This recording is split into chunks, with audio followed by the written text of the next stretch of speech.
Assalamualaikum warahmatullahi wabarakatuh.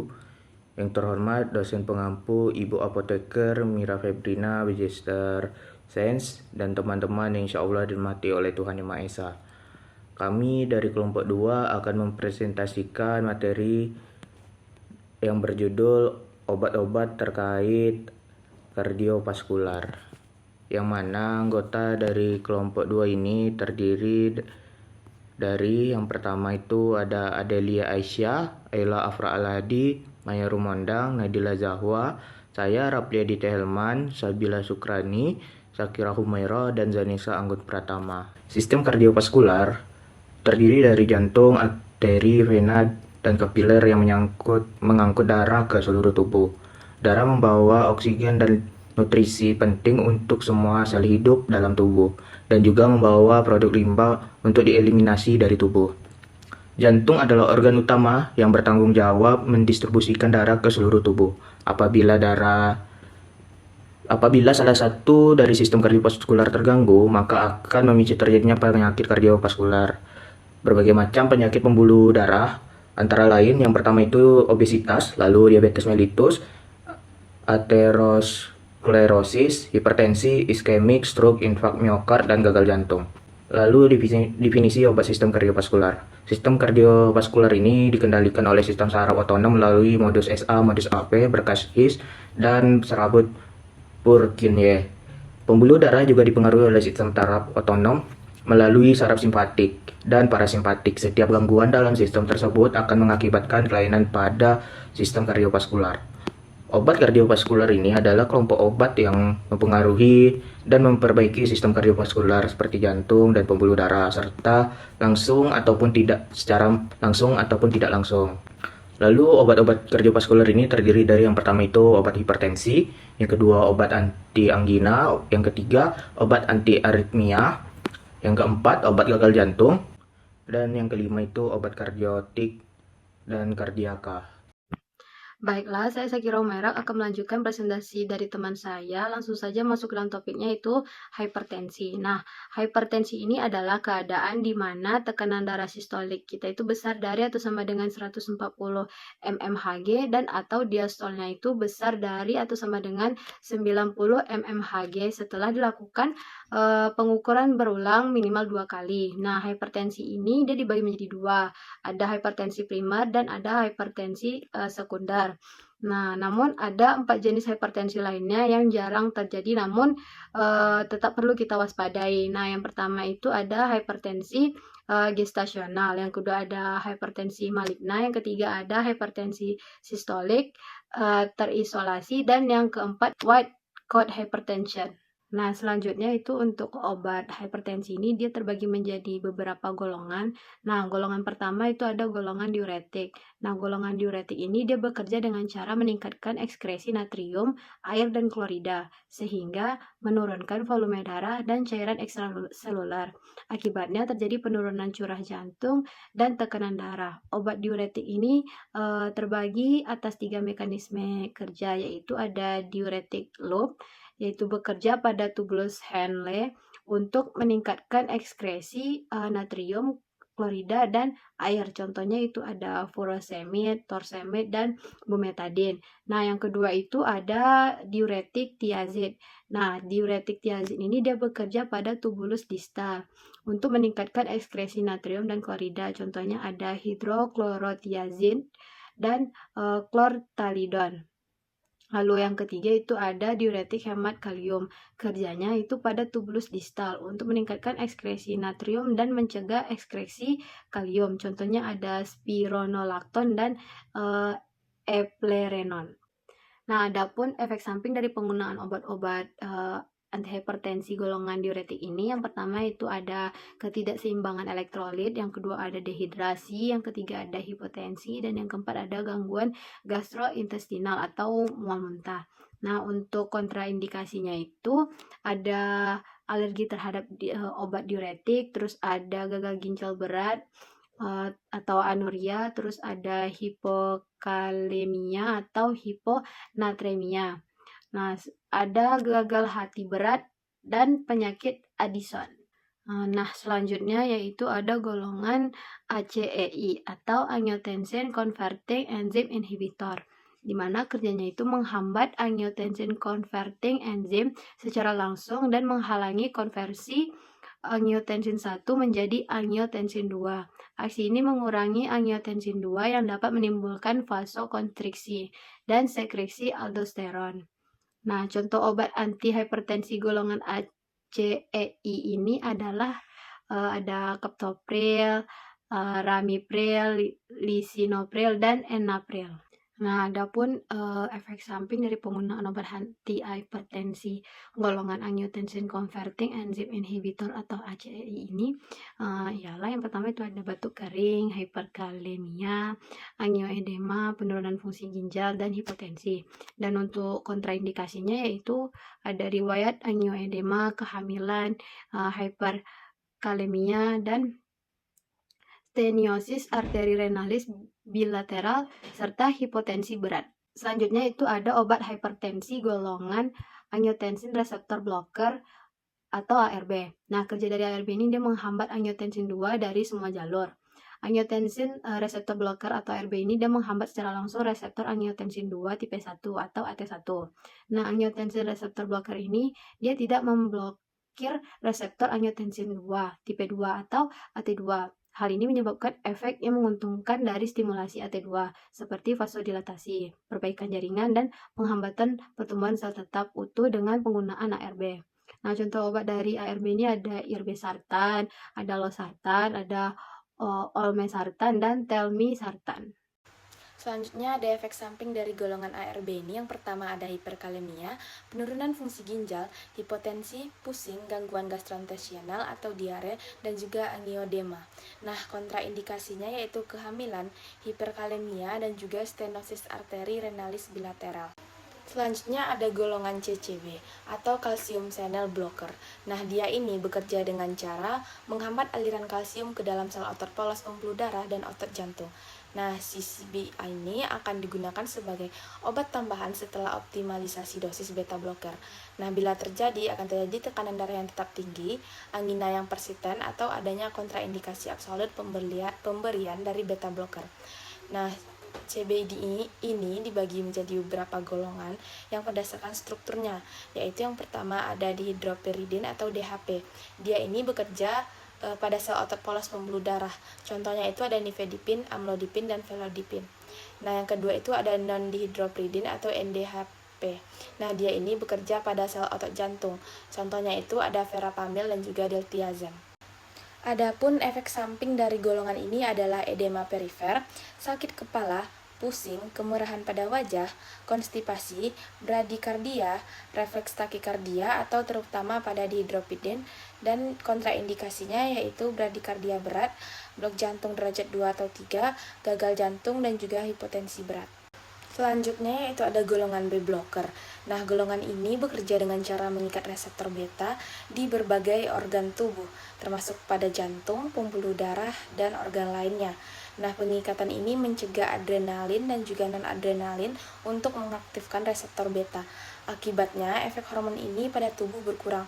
Nah, golongan ini dibagi menjadi beberapa golongan berdasarkan selektivitasnya terhadap reseptor beta, yaitu yang pertama ada beta blocker non-selektif. Nah, bekerja pada semua jenis reseptor beta sehingga memiliki efek yang lebih luas pada tubuh. Contohnya ada propranolol dan juga nadolol.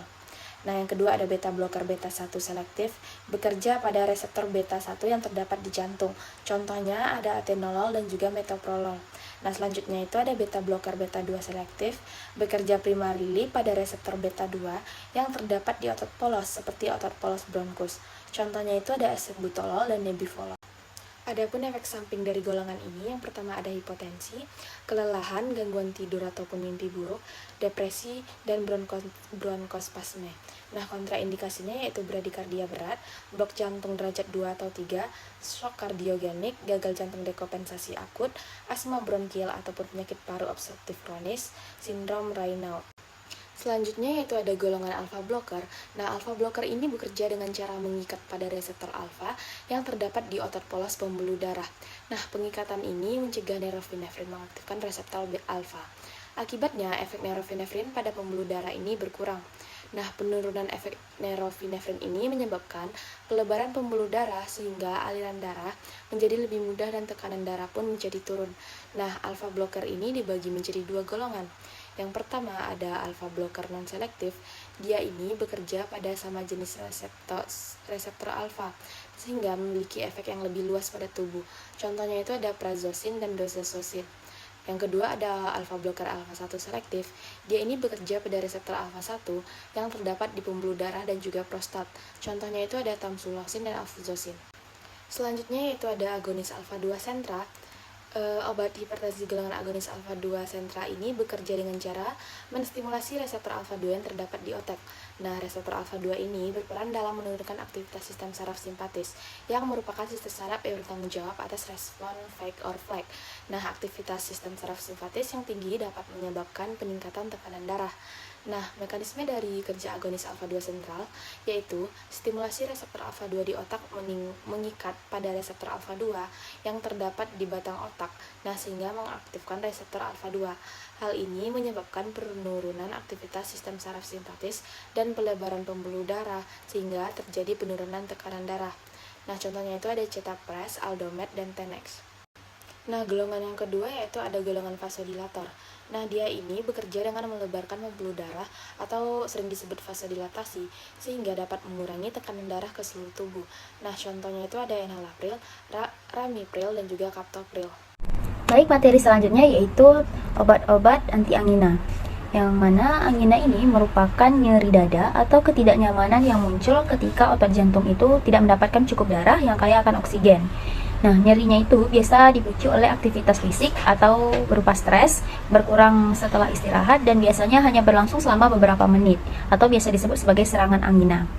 Nah, penggolongan dari obat-obat anti angina ini terbagi menjadi 5, yaitu ada beta blocker, pemblok saluran kalsium, nitrat, ivabradin, dan trimetazidin.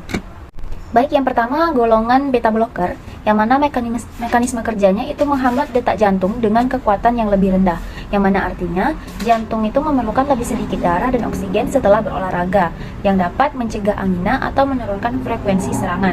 Contoh dari obatnya itu propanolol, atenolol, metoprolol, carvedilol, dan lain-lainnya.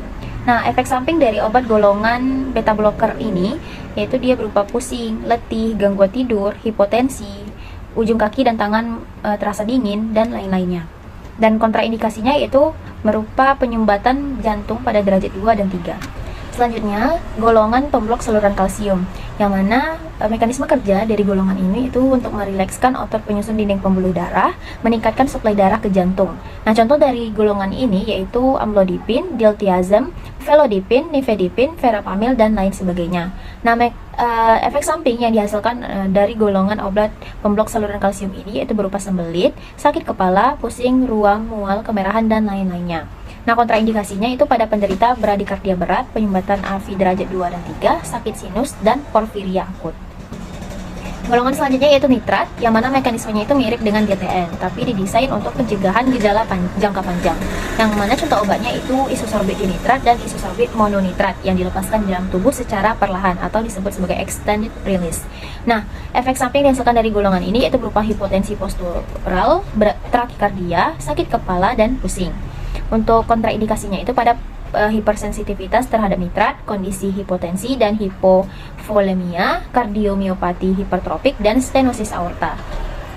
Golongan selanjutnya yaitu ivabradin, yang mana mekanisme kerjanya itu sebagai inhibitor nodus sinus selektif, yang efeknya itu mirip dengan beta blocker dengan memperlambat detak jantung, tapi juga seringkali digunakan untuk pasien yang tidak dapat mengonsumsi beta blocker untuk alasan medis tertentu. Nah, efek sampingnya itu seperti bradikardia, sakit kepala, pusing, dan gangguan penglihatan. Lalu untuk kontraindikasinya itu pada gagal jantung yang tidak stabil atau akut, infark miokardia akut, angina tidak stabil, sakit sinus, penyumbatan jantung derajat 2 dan 3, dan juga pasien yang bergantung pada alat pacu jantung. Selanjutnya pada golongan trimetazidin, yang mana dia itu sebagai agen metabolisme yang mencegah metabolisme energi yang tepat selama iskemia. Nah, efek samping yang dihasilkan yaitu berupa gangguan gastrointestinal dan pusing, sakit kepala. Nah, kontraindikasinya itu pada penyakit Parkinson, gejala Parkinson, tremor, sindrom kaki gelisah, dan gangguan gerakan terkait lainnya, seperti gangguan ginjal berat. Saya akan melanjutkan penjelasan dari teman saya, yaitu antiarrhythmia. Antiaritmia adalah kelompok obat yang digunakan untuk mengobati aritmia atau gangguan pada irama jantung. Aritmia ini dapat berupa detak jantung yang terlalu cepat, detak jantung yang terlalu lambat, ataupun detak jantung yang tidak teratur. Obat aritmia bekerja dengan cara mempengaruhi impuls listrik di jantung yang mengatur ritme atau irama dari jantung. Berdasarkan cara kerjanya, antiaritmia ini terbagi menjadi 5 golongan, yaitu aritmia golongan pertama. Aritmia golongan pertama ini bekerja dengan cara menghambat saluran natrium di sel jantung, sehingga memperlambat koneksi impuls listrik dan memperpanjang periode refraktor. Mekanisme kerja dari golongan 1 ini adalah mengikat reseptor saluran natrium pada sel jantung, memperlambat koneksi impuls listrik, dan memperpanjang periode refraktor. Indikasi untuk golongan 1 ini adalah untuk mengobati berbagai jenis aritmia termasuk fibrillasi atrial, flutter atrial, takikardia supraventrikular, takikardia ventrikel, dan efek samping dari antiaritmia ini adalah pusing, mual muntah, kelelahan, sembelit, dan diare. Lalu untuk efek samping yang lebih parah itu ada kerusakan jantung, tekanan darah rendah, gangguan pernapasan, dan reaksi alergi. Baik, kontraindikasi dari obat antiaritmia ini yang pertama itu adalah bradykardia sinus, shock kardiogenik, dan hipersensitivitas terhadap obat. Untuk contoh obat yang beredar itu ada lidocaine, procainamide, flecainide, mexiletin, dan propafenon. Selanjutnya adalah antiaritmia golongan 2, yaitu menghambat saluran beta di sel jantung. Hal ini memperlambat laju denyut jantung dan mengurangi kontraktilitas jantung sehingga membantu mengendalikan irama jantung yang tidak normal. Nah, patofisiologi dari aritmia ini yaitu dapat disebabkan oleh berbagai faktor seperti peningkatan aktivitas adrenergik dan iskemia miokard. Indikasi dari obat anti aritmia ini adalah takikardia supraventrikular, takikardia ventrikel, fibrillasi atrial, dan flutter atrial. Efek samping yang serius dari golongan 2 ini adalah gagal jantung, bronkospasme, depresi, dan gangguan tidur. Kontraindikasi dari obat antiaritmia golongan 2 ini adalah brakikardia sinus, shock kardiogenik, penyakit paru obstruksi kronis atau PPOK, asma bronkial, dan diabetes mellitus. Contoh obat golongan 2 yang sering beredar adalah propanolol, metoprolol, atenolol, bisoprolol, dan albuterol. Selanjutnya adalah antiaritmia golongan 3. Nah, antiaritmia golongan 3 ini bekerja dengan cara memperpanjang repolarisasi sel jantung sehingga memperlambat kondisi impuls listrik dan memperpanjang periode refraktor. Mekanisme kerja dari antiaritmia golongan 3 ini adalah menghambat saluran kalium, memperpanjang repolarisasi sel jantung, dan memperpanjang periode refraktor. Indikasi untuk antiaritmia golongan 3 ini adalah takikardia ventrikel, fibrillasi ventrikel, dan efek sampingnya itu memperpanjang interval QT, gagal jantung, dan hipotensi. Kontraindikasi dari antiaritmia ini adalah perpanjangan interval QT bawaan, bradykardia sinus, shock kardiogenik, dan penyakit hati. Contoh obat yang beredar itu ada sotalol, dofetilid, dan imbromolid. Selanjutnya ada golongan intravena. Nah, golongan ini diberikan melalui infus intravena di bawah pengawasan dokter di rumah sakit. Nah, indikasi dari golongan ini adalah takikardia ventrikel, takikardia supraventrikular, fibrillasi atrial, dan flutter atrial.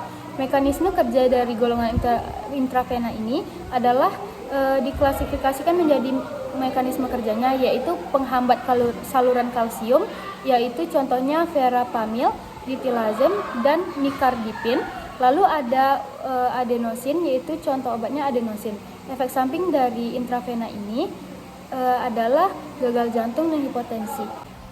Kontraindikasi dari golongan intravena ini adalah brakikardia sinus, shock kardiogenik, penyakit hati, dan penyakit ginjal. Contoh obat yang beredar itu ada verapamil dan ditilazem. Selanjutnya adalah golongan beta blocker. Nah, golongan beta blocker ini bekerja dengan cara menghambat efek stimulasi hormon adrenalin dan noradrenalin pada beta adrenoreseptor di jantung.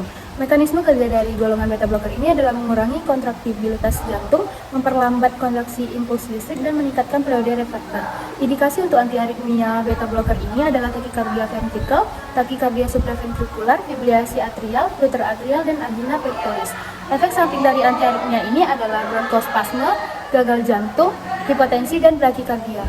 Kontraindikasi dari antiaritmia golongan beta blocker ini adalah brakikardia sinus, shock kardiogenik, asma bronkial, penyakit arteri perifer, dan contoh obatnya itu adalah atenolol dan propanolol. Obat sistem kardiovaskular satu selanjutnya itu ada golongan obat gagal jantung atau inotropik positif. Gagal jantung sendiri merupakan suatu ketidakmampuan dari jantung untuk memompa darah, yang dimana nantinya itu gunakan untuk metabolik dari tubuh. Nah, penggolongan obat gagal jantung atau inotropi positif yang pertama itu ada penyekat sistem renin angiotensin aldosteron atau SRAA. Selanjutnya ada penghambat enzim pengubah angiotensin atau AC1. Kemudian ada penghambat nefrilisin dan reseptor angiotensin atau ARNI. Kemudian ada penyekat reseptor angiotensin 2 atau ARB. Selanjutnya ada antagonis aldosteron. Lalu ada sodium glucose cotransport 2 inhibitor atau inhibitor SGLT2. Dan yang terakhir ada golongan diuretik loop atau diuretik lengkungan. Golongan obat gagal jantung yang pertama itu ada penyekat sistem renin angiotensin aldosteron atau SRAA. Nah, penyekat SRAA ini direkomendasikan pada pasien HFrF yang guna menurunkan angka mortalitas dan morbiditasnya. Nah, obat golongan ini direkomendasikan bersamaan nantinya penggunaannya dengan penyekat beta dan antagonis aldosteron dan obat golongan penghambat SGLT2. Patologi dari terjadinya gagal jantung diawali dengan adanya kerusakan pada jantung atau miokardium, diikuti dengan penurunan dari curah jantung. Maka jantung itu dia tidak bisa memenuhi kebutuhan metabolik. Jika tidak terpenuhi, maka jantung akan memberikan respon atau mekanisme kompensasi untuk mempertahankan fungsi dari jantung agar tetap dapat memompa darah secara kuat. Golongan selanjutnya itu ada penghambat enzim pengubah angiotensin atau AC1. Nah, AC1 ini bekerja dengan menghambat perubahan dari angiotensin 1 menjadi angiotensin 2. Jadi dia menghambat enzim pengubah angiotensin atau angiotensin converting enzim. Jadi golongan ini dia akan menghambat enzim tersebut untuk mengubah angiotensin 1 menjadi angiotensin 2. Nah, AC1 ini merupakan obat pilihan utama yang harus diberikan pada semua pasien gagal jantung simptomatik dengan fraksi ejeksinya ventrikal kiri. Indikasi dari golongan ini itu semua pasien dengan atau tanpa tanda dan gejala gagal jantung. Di mana cara pemberiannya itu diberikan pada pasien HFrF yang dirawat dengan memperhatikan hasil pemeriksaan fungsi ginjal dan serum elektrolit yang dapat dievaluasi pada 1-2 minggu setelah inisiasi terapi AC1. Kemudian diperiksa kembali tiap 3-6 bulan sekali pasca pemberian obat tersebut. Nah, kontraindikasi dari golongan ini yang pertama itu riwayat angioedema, kemudian stenosis arteri renalis bilateral, selanjutnya stenosis aorta berat, kemudian yang punya kadar kalium serumnya lebih dari 5,5 milimol per liter. Kemudian kontraindikasi itu pada masa kehamilan. Golongan selanjutnya itu ada golongan penghambat nefrilisin dan reseptor angiotensin atau ARNI. Nah, ARNI ini merupakan kombinasi dari sakubritil dan valsartan dalam satu molekul. Nah, valsartan itu akan menghambat ikatan angiotensin 2 dengan reseptor angiotensin 2 tipe 1. Sedangkan sakubitril ini akan menghambat enzim nefrilisin yang mendegradasi peptisida nauretik menjadi bentuk inaktif. Jadi nefrilisin ini juga berfungsi untuk remodeling miokard, diuresis dan natriuresis, serta mengurangi vasokonstriksi, retensi cairan dan garam. Nah, indikasi dari golongan ini itu pada pasien HFrEF yang dirawat dengan gagal jantung akut sebagai terapi substitusi dari pasien ini itu akan yang telah didapatkan AC1 atau ARB dosis optimal namun masih memiliki tanda dan gejala jantung. Jadi pasien HFrEF yang dirawat itu telah diberikan obat golongan AC1 dan atau ARB dosis optimal, namun masih memiliki tanda atau gejala-gejala gagal jantung sehingga obat golongan ARNI ini dapat diberikan. Nah, dosisnya itu dianjurkan pada 50 mg sebanyak 2 kali sehari dan dapat ditingkatkan hingga dosis optimal 200 mg dalam 2 kali per harinya. Nah, kontraindikasi dari obat golongan ini yang pertama itu yang riwayat angioderma, kemudian stenosis arteri renalis bilateral, kemudian stenosis aorta berat, lalu kadar kalium serum lebih dari 5,5 milimol per liter, lalu kadar serum kreatininnya lebih dari 2,5 mg per desiliter. Kemudian ventrikal kirinya kurang dari 40% dengan atau tanpa gejala gagal jantung. Dan pada masa kehamilan.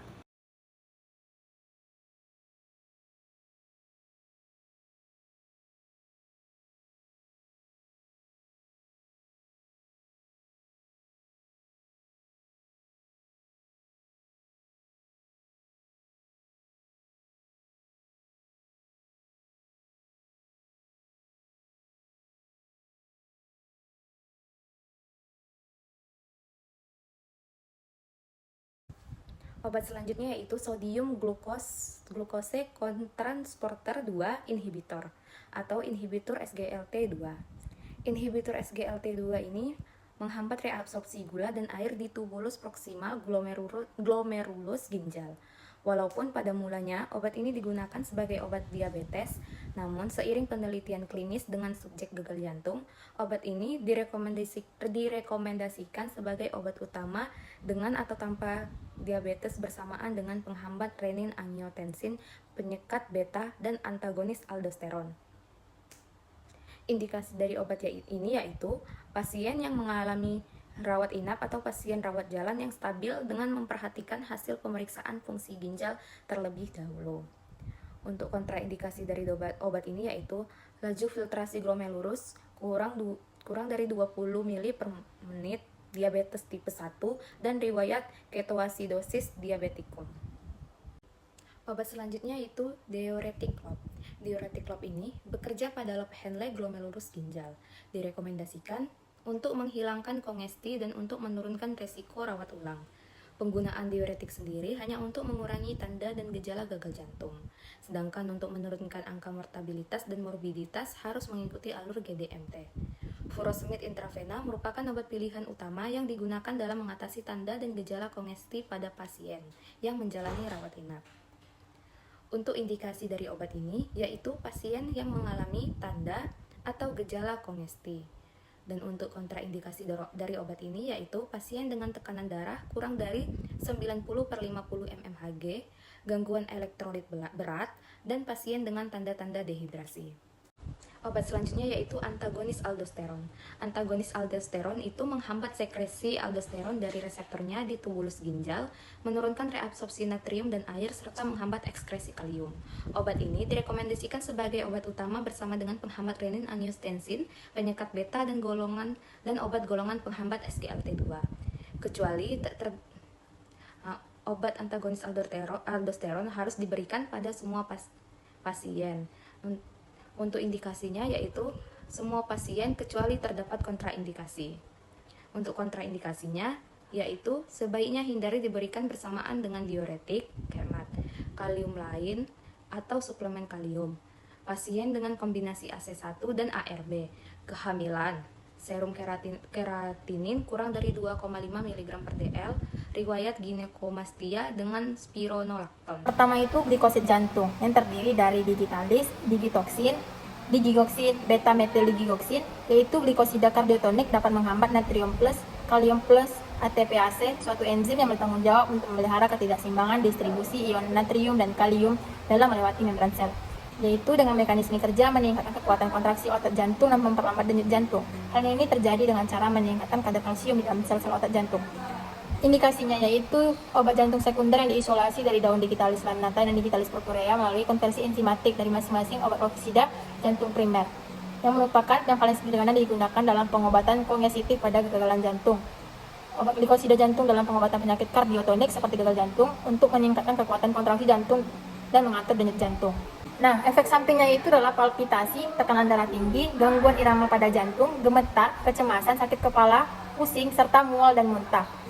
Dan efek samping yang lainnya itu meliputi gangguan tidur, peningkatan risiko serangan jantung atau penggangguan sistem saraf pusat. Dan kontraindikasinya itu fibrilasi ventrikal dari riwayat hipersensitivitas terhadap digogoksin atau digitalis lainnya. Contoh obat yang digunakan itu adalah digogoksin 0,5 mg sebanyak 10 tablet. Nah, perangsang beta adrenoseptor. Ini nih jantung yang termasuk dalam kelompok perangsang yang contohnya itu salbutamol, dopamin HCl, F-oxyfedrin, dan terbutalin sulfat. Bekerja dengan meningkatkan aktivitas beta adrenoseptor di jantung, aliran kalsium ke dalam sel jantung yang memperkuat kontraksi otot jantung yang meningkat kekuatan serta laju kontraksi inotropisme.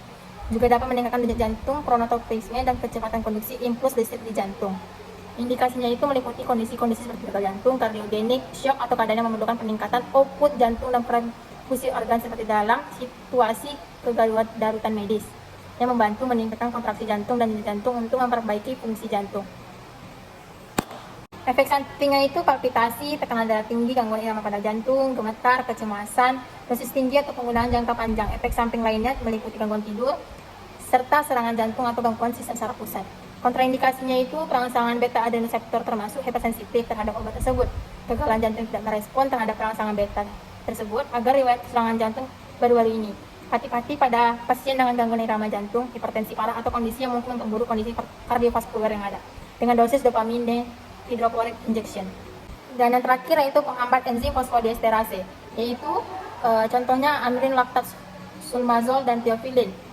Ini contoh senyawa obat glikosida jantung termasuk dalam kelompok penghambat enzim fosfodiesterase.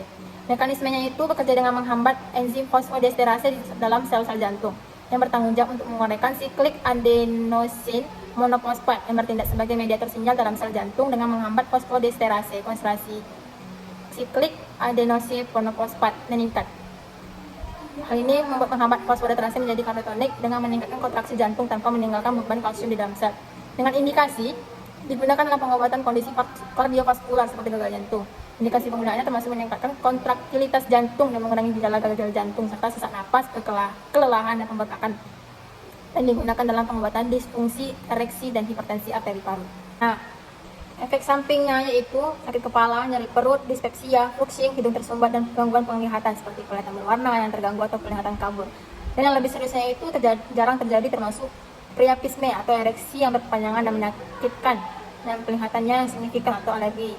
Dan kontraksi indikasinya hipersensitivitas, gangguan hati sedang atau berat, remaja di bawah 18 tahun, kehamilan atau merencanakan hamil, menyusui dengan dosis milrinon 10 mg. Baik, mungkin sekian presentasi dari kelompok kami. Mohon maaf bila ada kekurangan. Saya tutup. Assalamualaikum warahmatullahi wabarakatuh.